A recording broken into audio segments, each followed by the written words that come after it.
Révision de la Constitution. La campagne référendaire débute aujourd'hui. La campagne référendaire sur le projet de révision constitutionnelle débute ce mercredi, 7 octobre, sous le slogan Novembre 1954, la libération, novembre 2020, le changement. La campagne référendaire sur la révision de la Constitution débute aujourd'hui, mercredi 7 septembre, comme l'a annoncé l'Autorité nationale indépendante des élections, ANI, le 28 septembre dernier, en fixant ses critères. Sous le slogan Novembre 1954, la libération, novembre 2020, le changement. Cette campagne sera marquée par des actions de sensibilisation sur l'importance de cette consultation populaire, pour mettre les bases d'un État moderne au service de citoyens. Les moyens mis en place pour la sensibilisation, médias audiovisuels, affichage, moyens écrits ou électroniques, sont soumis à une habilitation préalable de l'ANI. Ainsi, tous les intervenants de la campagne référendaire sont tenus de respecter les dispositions législatives et réglementaires en vigueur. Par ailleurs, le 3e article de l'arrêté l'ANI fixe les partis appelés à animer cette campagne électorale. Il s'agit du secteur gouvernemental, des partis politiques, des associations nationales et des personnalités politiques. En effet, l'article 5 du même arrêté fixe les conditions nécessaires pour les partis politiques qui sont habilités à mener la campagne électorale.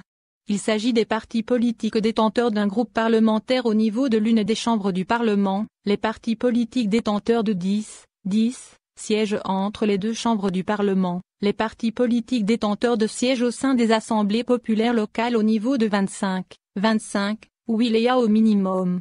Selon cet article, pour mener la campagne électorale, ces partis politiques doivent présenter à l'ANI, dans un délai de 5 jours au moins avant le lancement de la campagne électorale, une demande détaillée de documents justificatifs et un résumé des axes d'intervention. Et c'est également le cas concernant les associations nationales ayant une représentation effective au niveau de 25 wilaya au minimum.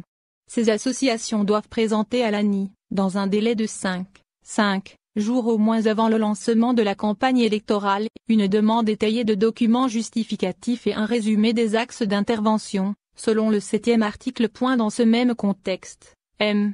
Mohamed Arfi, président de l'ANI, a indiqué, lundi dernier, qu'un réseau de visioconférence a été mis en place à cette occasion, et ce afin de permettre une plus grande réactivité et une prise en charge immédiate à d'éventuels problèmes qui peuvent se poser le jour du scrutin.